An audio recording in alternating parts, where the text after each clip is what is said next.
The Mediterranean shipping company is set to make a $100 million investment into the construction of a new cruise port and development of Ocean Key off Bimini that will be redeveloped into the Sandy Key Marine Reserve. Government and MSC officials signed a heads of agreement for the project that is expected to be completed in 2018. During Wednesday's signing, Prime Minister, the Right Honorable Perry Christie, also noted the company that is a partner with the Hutchison Group of companies has committed to a $250 million Phase 5 expansion of the Freeport Container Port. This will be double its capacity 40%, and with the right tax environment, MSC could commit to Phase 6 and 7. With the agreement now signed, work will begin in January 2016. Prime Minister Christie says it will provide hundreds of permanent jobs, while he detailed what the development entails. The amenities will include shopping, dining, retail, and recreational spaces, including an amphitheater and a ship-based infirmary, among other facilities. MSC is also developing a marine reserve at Sandy Key, offering unique diving experiences for guests of the island, further added to the Bimini experience. Future plans calls for development of a yacht club and spa, private bungalows, massage huts, and wave action lagoons, as well as a private mega yacht marina. The development of Sandy Key will generate $20 million in construction salaries, create 600 new construction jobs, and 361 permanent jobs. MSC will christen a new ship next week, and with the expansion of its fleet, the Prime Minister says the Nassau port will benefit from an additional 96,000 cruise passengers and 19 new stops at the Nassau port. MSC Cruise Executive Chairman says the company intends to give its guests an authentic Bahamian experience.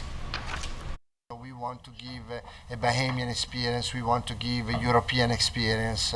Of course, there will be a lot of entertainment, there will be different choice of specialty restaurants, there will be a lot of activities to do with the sea, from snorkeling to diving, but again, a lot of activities for children, for families. Debate continued well into the evening on the Petroleum and Sovereign Wealth Fund bills last night. Member of Parliament for Short Charlotte, Dr. Andre Rollins, in his contribution to the bill, said stewardship of country is what was in question. Zeroing in on the bill, he said, oil is known as black gold, and what was being discussed today was government's version of Gold Rush 2.0. But he questioned the Environment Minister on why a contractual joint venture agreement was not put in place as it related to oil exploration. The Environment Minister had his response. They had their license issued to them back in 2006 when all of the terms were settled then.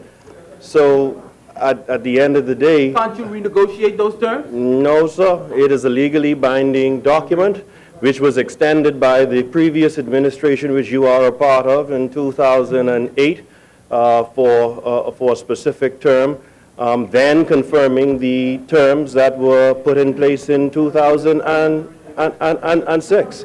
No, and at the end of the day, but that is why, member, in the new fiscal regime, which has been internationally benchmarked throughout the world, you now have the provisions of royalties, profit sharing, oil in lieu of payment, as well as the rent entitlement facility. And so, but I also want...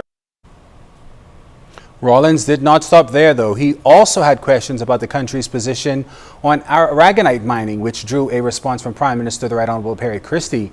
He said steps are being taken to address the sustainability of aragonite mining.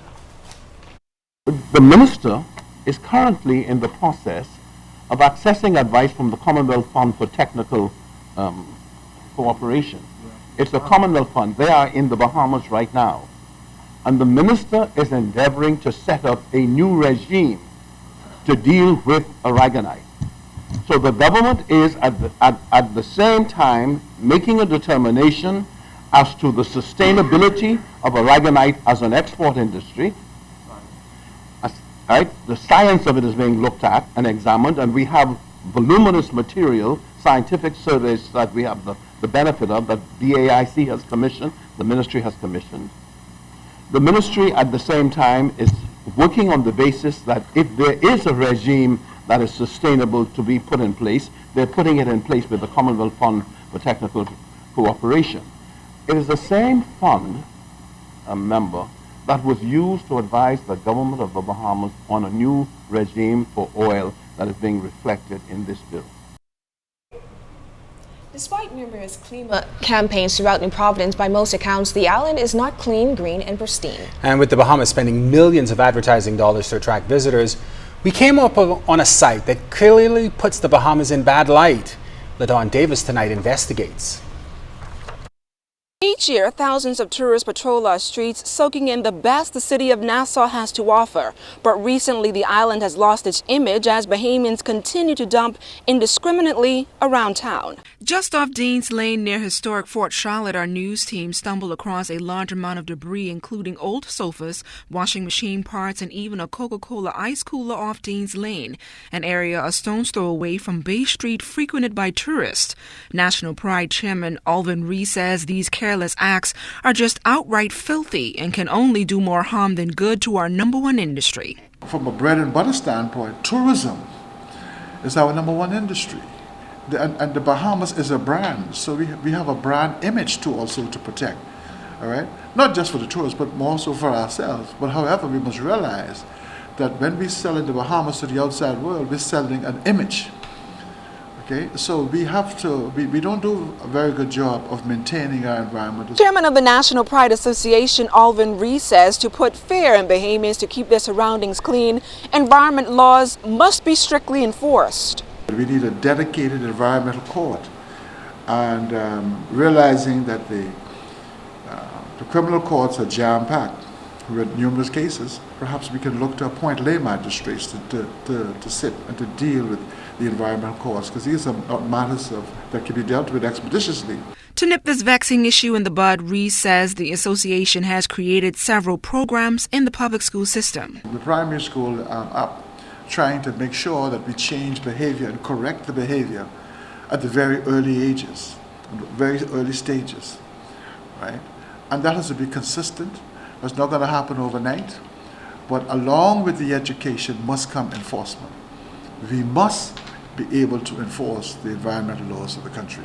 Meanwhile, the National Pride Association has also implemented its Best Kept Yard initiative to promote keeping the Bahamas clean, green, and pristine. LaDawn Davis, ZNS Network News. A group of young men, along with 2 women, are already experiencing the joys of the Christmas season. For the past 2 weeks, they've been given a gift that they could not buy, the gift of opportunity. Carla Palmer reports on this group of people who are all residents of the Eastern community working to help themselves and luckily getting paid to do it. Street by street, in Elizabeth Estates and the surrounding communities, including Colony Village, a cleanup campaign has been underway for the past 2 weeks. It's an effort made possible by the area's Member of Parliament for Yamacraw, the Honourable Melanie Griffin, who accessed funds in excess of $20,000 to make it happen. We've been able to hire some 30 young people, 2 females in administrative area, and some, I think, 28 young men who have been unemployed, and or some of them, doing odd jobs. And so we were able to provide employment for them for the last 2 weeks. Angelo Ambrista is among those persons hired. Unemployed since January, this young father of 2 says he's simply happy to work, especially this Yuletide season. It's something better than nothing. It gave us all opportunity to make a little extra money for the Christmas. So on this time, it's, we all a lot of gifts and things. Gotta be when summer short some money. So that's where money come in. And proud of myself to know that doing something for the community. It's certainly more than just the money to get them to do the work. It gives them a sense of pride. It gives them a sense of usefulness. Shelton Burrows, who has lived in Elizabeth Estates all his life, is appreciative of the initiative. He says it's not only making the environment clean, but safe. They clean it up particularly for the community parks, so the kids them can be able to play freely. For the females, the seniors, they can be able to walk around more safely and be more secure. You know what I mean? It makes me feel well. It makes me feel good. The residents are happy. In the meantime, residents everywhere are being encouraged to keep their surroundings clean. Carla Palmer, ZNS Network News.